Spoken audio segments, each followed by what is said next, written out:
Okay, now I want you all to imagine 6 of me standing on 1 inch of your face. That is the average amount of pounds per square inch that the average boxer can weigh. Alright? Today you all have the pleasure of learning the basics of boxing.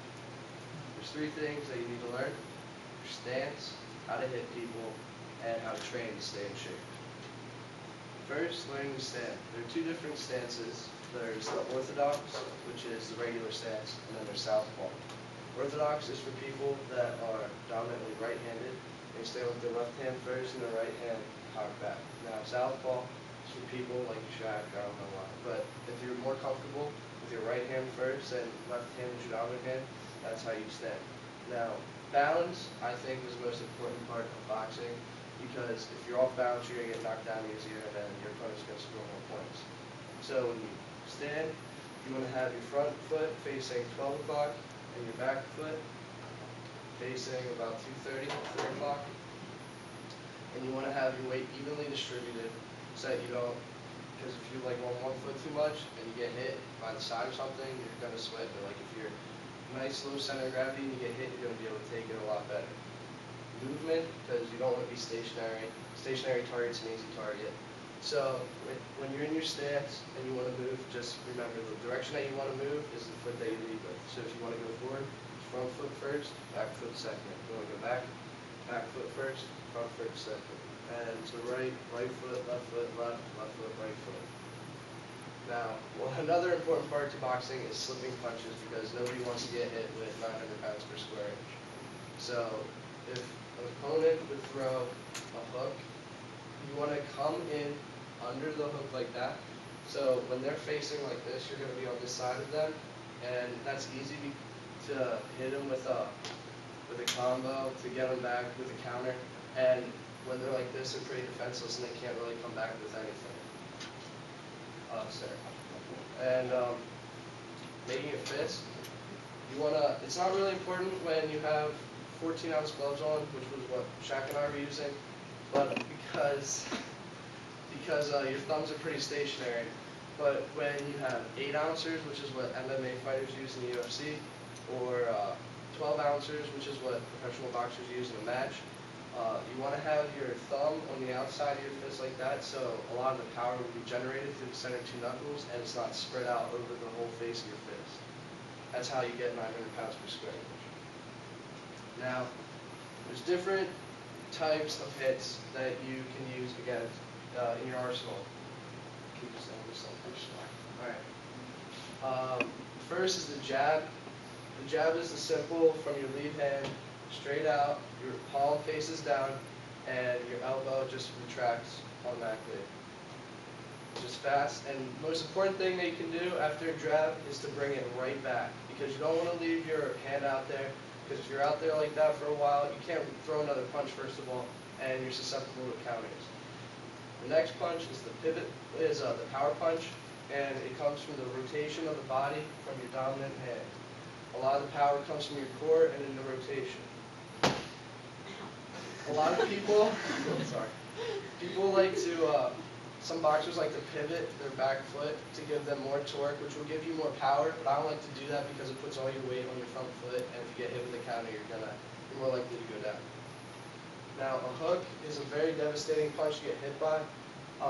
It's hard to hit somebody with your dominant hand hook because it's very telegraphed and they can see it coming from a mile away. So one of the best hooks comes from your lead hand, right around the person's guard, and it hits them on the side.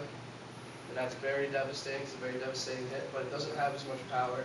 A lot of brawlers and like people that think they're good, like me, will throw this, like, because if you do get hit by it, it is so devastating. One of the last punches that you're going to learn is the uppercut.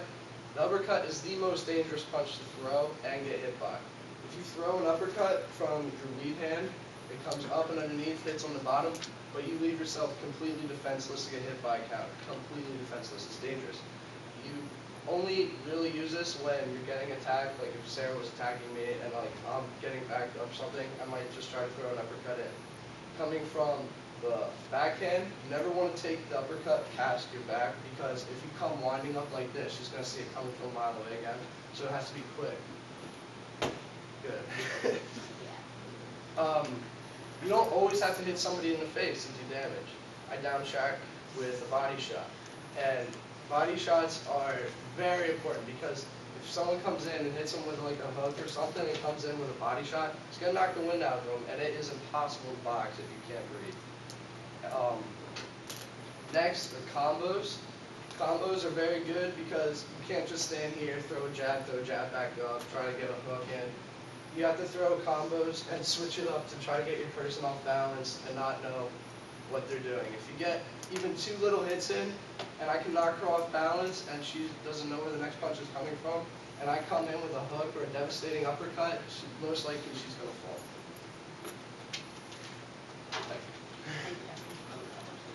Training for boxing, one of the most important things, these are the uppercut, the jab, just the extent, the hook comes around when it's time. Training for boxing, you have to have great abs. The core is most important so you can take those body shots with and still be able to box. And all your power will come from the rotation. Jump rope is fantastic. It builds a lot of mental strength because when you're going, you're working out, you think you're okay, you can do this a couple minutes in, it really starts to drain you and you're like, okay, I can get one more rotation, and it just builds your mental strength and your rhythm. The speed bag is in the top right. Speed bag builds rhythm because you have to be really fast to be able to hit it, and it builds speed. If you want to be able to hit some combos on people, get your speed going, try to hit a speed bag, it's pretty elusive. The heavy bag will build endurance. When a lot of people train, they'll put 16-ounce gloves on, which are really heavy, and you get really tired. And the heavy bag will simulate hitting somebody, and you're not going to be able to follow through that easily. And that'll build your endurance and your strength. I have shot. That guy's a pain. It's all about speed. I don't care if you can hit somebody like with 1,000 pounds per square inch, but if it takes you 9 years to get that punch there, it's not going to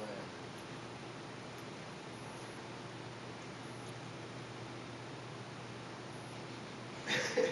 His fighting style is a little unorthodox, but if you get into somebody's head, that's really good too. His movement is incredible.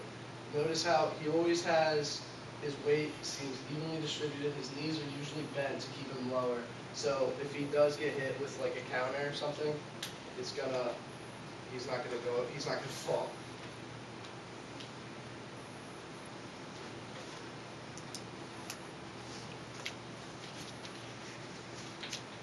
Those gloves that they have again are 12 ounces.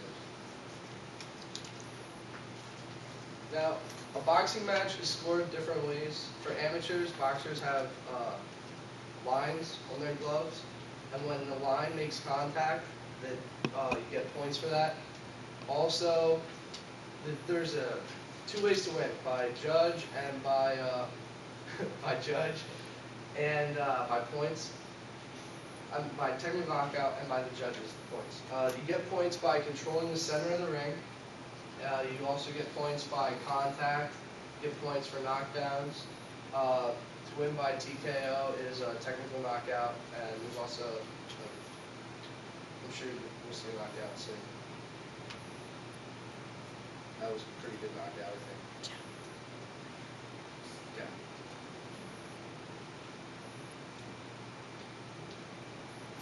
If you want to hear some great music and see some good boxing, just look up Roy Jones Jr.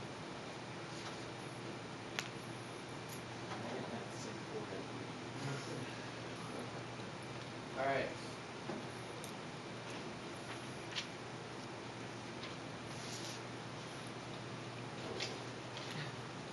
In conclusion, you want to be able to stand, hit, and stay in shape if you want to be a good boxer. Boxing is so fun, it relieves so much stress and anger, that it's incredible, and it's great to do with your friends. It's very dangerous though. Please don't take what you learned here and go out into the streets and try to fight people. You will get massacred, especially if you come up against someone like Liz Bauer, you will probably die. And so please keep it in the ring.